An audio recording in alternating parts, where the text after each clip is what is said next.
Olá, seja muito bem-vindo. Está começando mais uma edição do Conversa que Rende, o nosso encontro semanal para discutirmos o mercado financeiro, as altas e baixas da Bolsa de Valores, o dólar para onde vai, enfim, todas as notícias importantes para você fazer investimentos cada vez mais inteligentes. E hoje, rapaz, na verdade tivemos uma semana bastante surpreendente, né?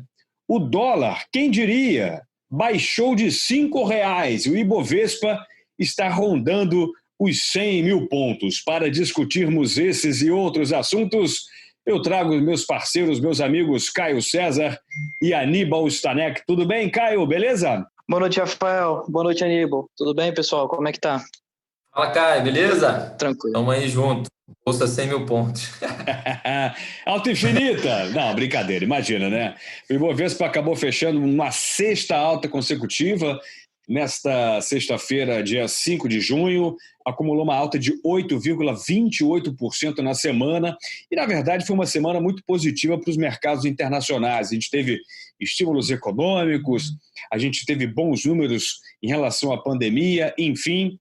O cenário político, econômico do Brasil deu uma certa arrefecida e, com isso, a gente teve uma onda de otimismo na Bolsa de Valores.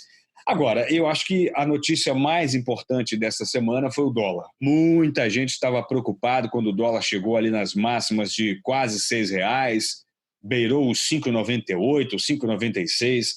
Muita gente comprou dólar imaginando que ele pudesse romper e aí sabe-se lá quais seriam os próximos tetos, as próximas resistências, enfim. Quero perguntar para o Caio como é que ele avalia o movimento do dólar nessa semana, quais são as conjunturas, o que é que a gente pode imaginar que vai acontecer nos próximos dias, hein, Caio? Olha, Rafael, essa aí para mim foi uma grande surpresa. Eu lá, quando o dólar estava no 5,99, chegou a quase bater R$ 6, eu estava achando que estava já um pouco esticado, que era muito prêmio de risco, que era muito questão política brasileira. Eu achava que o preço era, botar aí algo em torno de 5,20, 5,30, que estava em consonância com até algumas casas que eu tinha visto. Por exemplo, o Santander tinha pensado na mesma coisa e é o que eu tinha visto no mercado, mas bater 4,99, eu posso dizer para você que foi uma grande surpresa para mim. Eu acho que teve muita zeragem de fundo de multimercado, então os fundos que estavam posicionados em juros e estavam redeados em dólar começaram a sair das posições em juros e começaram a sair das posições de dólar. Provavelmente teve algum fluxo financeiro do internacional que veio para o Brasil. E, enfim, eu acho que pegou todo mundo aí desprevenido. Eu estava lendo, até estava comentando com o Aníbal aqui, estava lendo sobre as principais tesourarias dos principais bancos, e acho que pegou eles desprevenidos também. Então, acho que o mercado como um todo não acreditava que fosse corrigir tão rápido. Agora, quem se deu bem com isso foi o nosso presidente do Banco Central, Roberto Campos, que... Esse está com o bolso cheio, né? Exato. Enquanto o dólar subia, ele estava trocando a rentabilidade positiva, pagando rentabilidade positiva do dólar e recebendo rentabilidade do CDI. Agora que o dólar está caindo, ele está recebendo rentabilidade do CDI e ainda está recebendo rentabilidade do dólar. Então, assim, as operações de swap dele foram bem positivas. Então, acabou conseguindo botar um dinheiro para dentro. É lógico que tem outras questões dentro do próprio swap, só que, enfim, acho que ele foi muito bem nessa estratégia. Não sei se ele também previa que viria 4,99, muito provavelmente ele já devia ter alguma ideia, alguma conclusão sobre isso para poder fazer tudo que ele fez. Mas aí, de fato, Caio, sem querer te interromper, já interrompendo, a gente não consegue só acreditar essa queda vertiginosa do dólar, né? É impressionante, né? Tudo bem que a moeda americana teve uma desvalorização mundo afora, somente a lira turca teve uma desvalorização maior que o dólar, mas foi uma queda de 6,52%.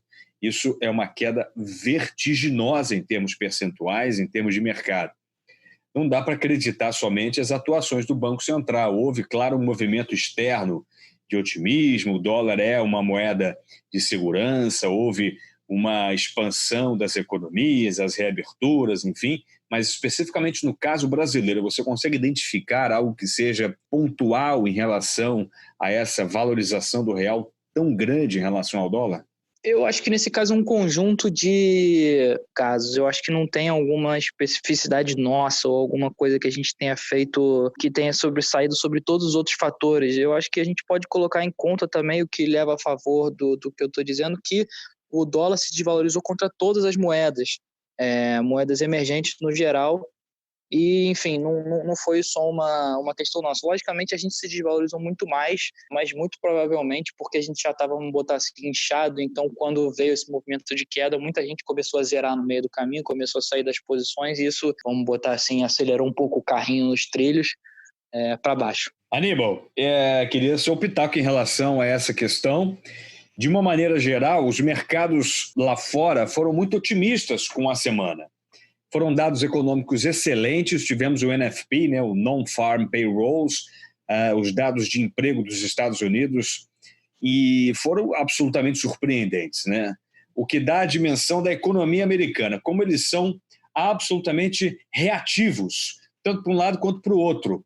E nessa semana foi para o lado bom, e com isso a moeda americana ela teve aí o seu protagonismo dentro do mercado fundamentalista. Mas queria a sua impressão em relação ao movimento do dólar, como é que você viu aí esse mercado nessa semana? Eu acho que você conduziu muito bem, falando sobre esse ambiente de que a gente chama de risk on, né? Que é o pessoal disposto a tomar risco e saindo das posições de seguro, como o dólar. Eu consigo atribuir isso a uma esperança que vem em grande parte da Europa, que foi uma região, Itália, Espanha e também Alemanha e França, muito atingidos por essa contaminação, começaram a diminuir essas condições de afastamento social e esperava-se uma segunda onda, mesmo que fosse pequena, né? Já que as pessoas estão voltando a conviver, etc. E a verdade é que a gente começou a observar números, tudo bem que pode ser um pouco precoce, mas o nível de contaminação continua caindo.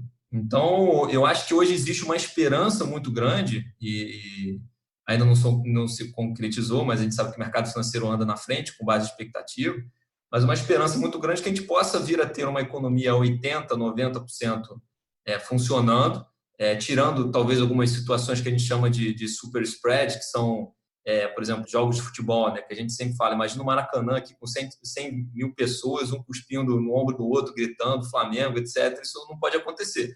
Mas se a gente evitar certas situações como essa, a gente pode ter uma economia funcionando razoavelmente bem durante 10, 12 meses até que a gente descubra uma vacina, né?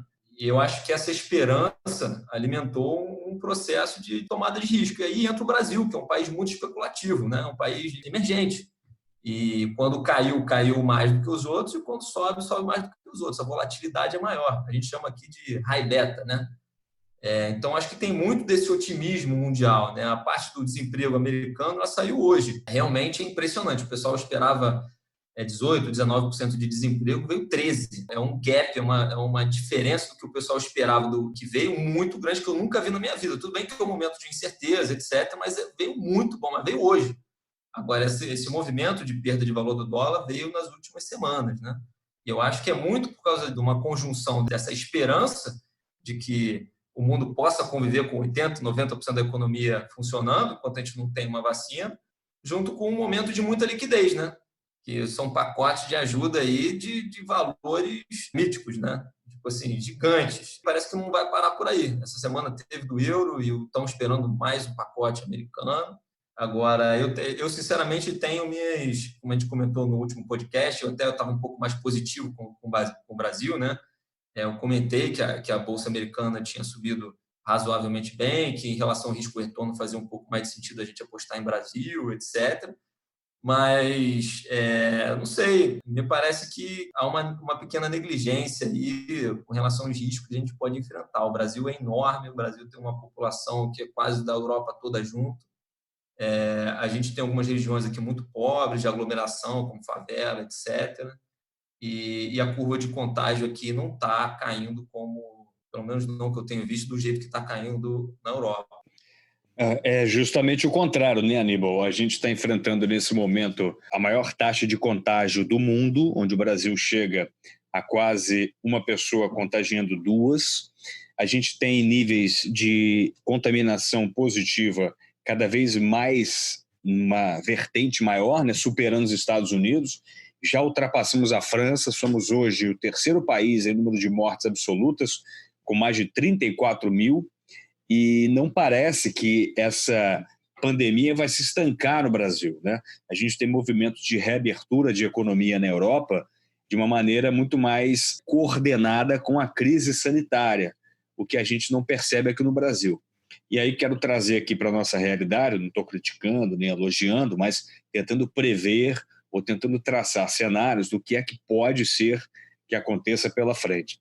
A gente tem uma economia com uma retração de PIB de 1,5% com apenas 15 dias, tendo, de fato, um impacto na pandemia. A gente tem uma taxa de desemprego que está crescente, é muito alta, é muito chamativa nesse momento, e a gente tem uma bolsa beirando os 100 mil pontos.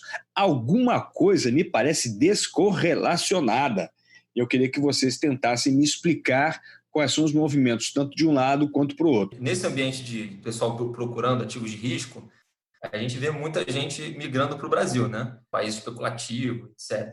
Mas é interessante isso que você falou, porque até trazer um debate aqui. Os Estados Unidos, por exemplo, é um país que tem uma estrutura maior, tem dinheiro para gastar, coisa que a gente não tem, né?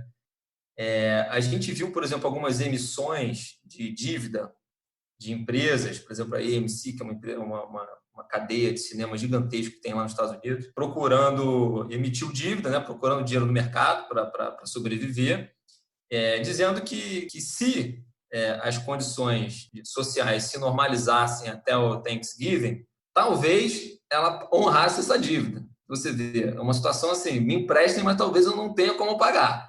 É bem isso, né? E, por incrível que pareça, houve uma demanda muito forte por essa dívida, né? Por quê? Porque existe uma sensação hoje que a gente chama de opção de venda do Fed. Quem viveu a crise de 2008 e lembra, você sabe o quão desonroso, que a gente chama de moral hazard, né? Foi salvar os bancos americanos que fizeram uma discrepância no mercado financeiro, os contribuintes americanos tiveram que pagar por isso, né?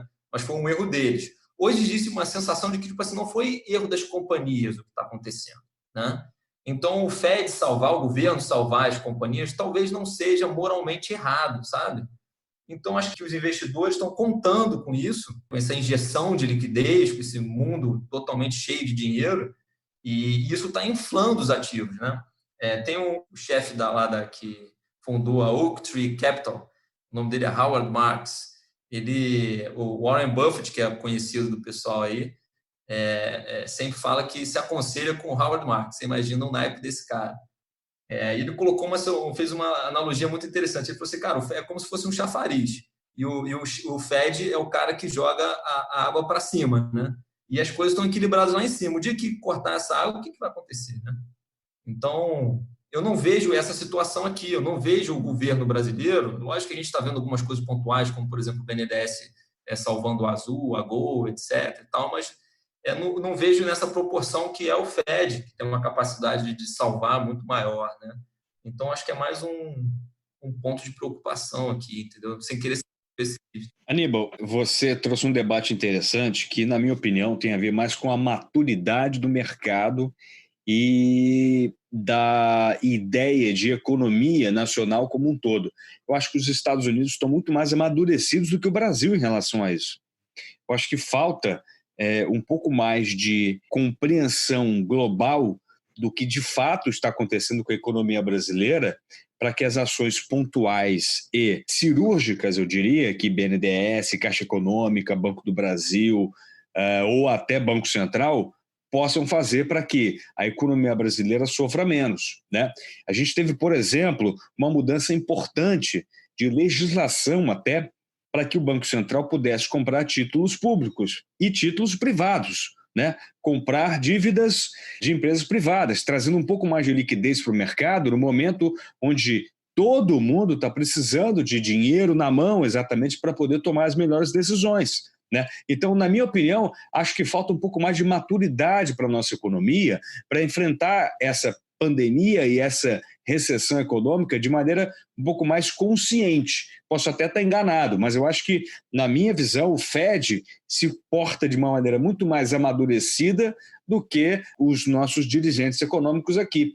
que, por exemplo, já poderiam ter tomado decisões econômicas mais pontuais e eficientes para proteger a economia brasileira. Pois é, e a gente vê, nesse caso mesmo do EMC, como você bem comentou, os bancos centrais hoje podem comprar títulos de empresas privadas, né? Aqui no Brasil, por enquanto, só aquelas chamadas high grade, que são empresas consideradas empresas sólidas, né? Nos Estados Unidos passou o projeto que eles podem comprar os chamados junk bonds, que são empresas de qualidade ruim, que é o caso dessa EMC no momento. E só pelo fato do Fed poder comprar esse título da dívida, as pessoas já compravam na frente. Ele nem precisou comprar, tá entendendo? Mais ou menos. Porque ele meio que já dá um seguro, qualquer coisa eu estou aqui, entendeu? Eu acho que é meio que essa mensagem que ele passa, dada a credibilidade, o tamanho do poder de fogo do Fed, né? Vocês acham que não falta isso aqui na nossa economia? Falta um pouco mais de presença, de pujança, de vou matar no peito essa bola e sair jogando, hein, Caio? Vocês não percebem que há essa ausência, não vou dizer vácuo, né? Porque não é vácuo, né? A gente percebe o trabalho e a presença, de fato, dos agentes econômicos aqui do Brasil. Mas não falta, de verdade, uma presença um pouco mais consistente e assertiva nessa relação?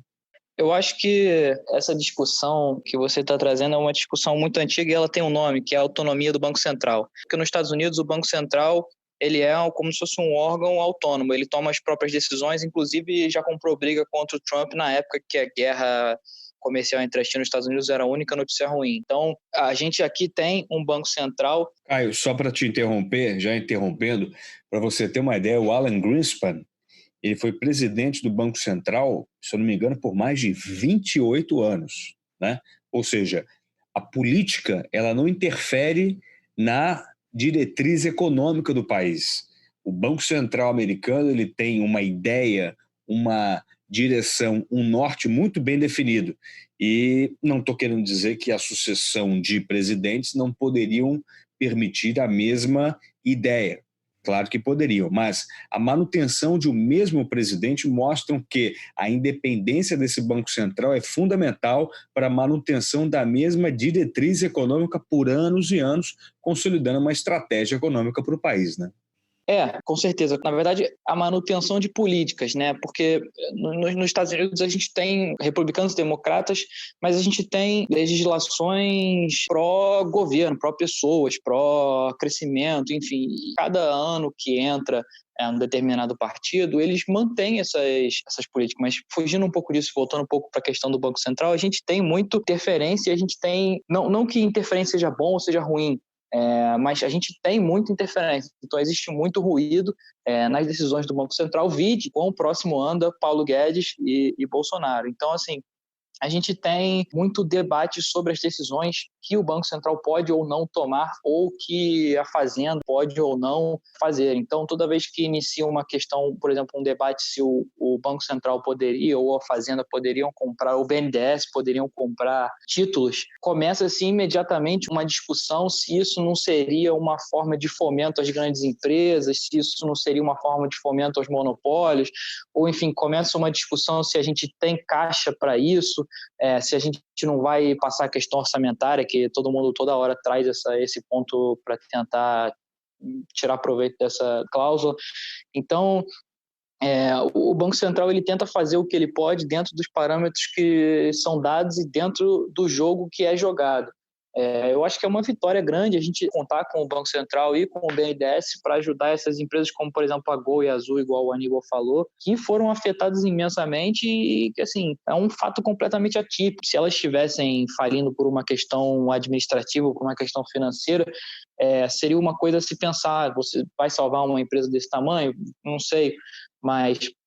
É um fator completamente externo e você ter com quem contar faz algum sentido. Agora, quando passa para junk bonds, como falou o Aníbal, eu acho que as coisas ficam muito abertas a debate e os debates no Brasil, eles acabam levando tempo. Eu queria trazer um ponto para quem ouve esse podcast, para fazer uma análise. Existiram vários modelos de como lidar com o coronavírus. Então, a gente teve países na Europa que nem fecharam, mantiveram as portas abertas, funcionava com menos gente, com mais gente, tinha controle na rua. A gente teve países na Europa, como, por exemplo, a Itália, que fechou completamente. A gente teve países como, por exemplo, o Japão, que muitas vezes fechou uma parte, na outra parte estava normal. Agora, um ponto de referência em todos os lugares em que o coronavírus foi combatido da maneira correta, vocês estavam comentando antes sobre os impactos, um ponto referencial de todos eles foi, na verdade, decisões tomadas num curto espaço de tempo. Então, você pega o caso da Coreia do Sul, que é um dos casos mais vitoriosos,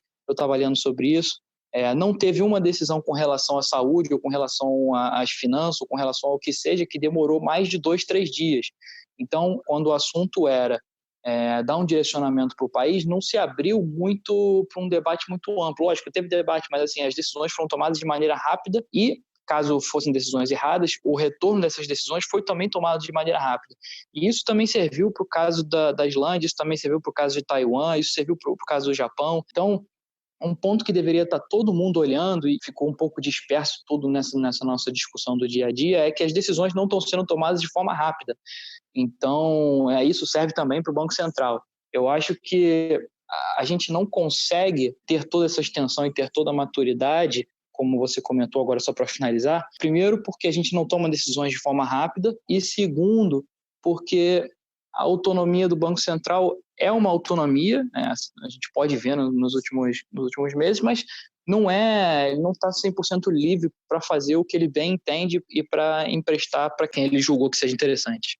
Amigos, uma linha final aí para a gente poder terminar o nosso podcast. O que é que vocês estão projetando aí para esse mês de junho, que parece ser bem mais positivo do que se anunciava há alguns tempos atrás?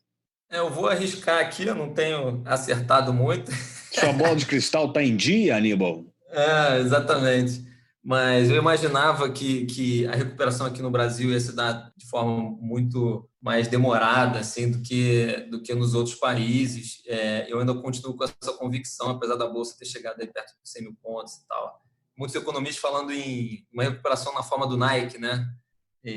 Eu acho que faz mais sentido para o nosso caso. Acho que muita coisa que a gente tem visto em termos de preço hoje é um pouco artificial por causa de liquidez e tal. Eu não acho conveniente tomar um risco acima de cada perfil do cliente numa situação como essa que ainda tem alguns riscos no caminho, entendeu? Então, eu imagino que a gente vai andar um pouquinho de lado aí e tal, até que novos indicadores possam dar um norte melhor para onde a gente vai. Eu vou ser bem sincero com vocês, eu sou um cara de análise técnica, né? Quando rompeu os 80 mil pontos, eu tinha certeza absoluta que o próximo patamar seria o 100. Então, tecnicamente, estava tudo indicando, a média móvel de 200 já tinha sido rompida, estava tudo ali mais ou menos organizado para que bateu, voltou, vocês lembram que a Bolsa ficou ali penteando os 80 mil pontos durante um tempo, depois que rompeu ela deu essa estilingada e na análise técnica está prevista. Tem um teto ali que são os 100 mil pontos. Então, e aí o Rafa Ribeiro que está falando, né? É a minha análise pessoal, trazendo um pouco mais o viés técnico para essa discussão. Tem aí um patamar muito sério e muito psicologicamente importante para ser rompido. É necessário um volume financeiro e um volume de otimismo grande para que ele ultrapasse isso de maneira mais contundente. Vamos ver o que acontece nas próximas semanas, mas pelo menos essa é a minha impressão. E você, Caio? Eu acho que o fluxo financeiro com esses programas do Banco Central foi o nome da vez. A gente falou bastante disso. Eu acho que os investidores eles têm que ficar... Existem oportunidades? Existem. Só que eles têm que ficar ligados no que sai de real, de dados da economia, contra o que vale os ativos, independente se é de renda fixa ou de renda variável. Então, eu acho que muitas vezes abre um spread aí, né? Abre uma diferença entre o preço real do negócio e o que sai de dados sobre o próprio negócio. O Aníbal falou, eu vou muito mais na opinião do Aníbal. Acho que a gente tem que esperar realmente os dados virem de acordo com o que está sendo feito. Mas, sem dúvida, você consegue achar um setor ou outro que exista um potencial ali. Legal demais, galera. Poxa, foi muito bom o bate-papo dessa semana. Foi uma semana realmente agitada, com movimentos interessantes e até surpreendentes. E eu acho que guarda aí um pouco mais de suspense para o que vai acontecer nos próximos dias. Valeu demais. Obrigado, Aníbal. Valeu, Caio. E, claro, convido vocês a participarem das redes sociais da McCloud. Estamos no Instagram, macloud.com.br, o nosso site, LinkedIn, Facebook, enfim. busque pela MacLeod para você ter as melhores informações para fazer investimentos cada vez mais inteligentes. Muito obrigado pelo prestígio da sua audiência e até a próxima. Valeu, tchau, tchau.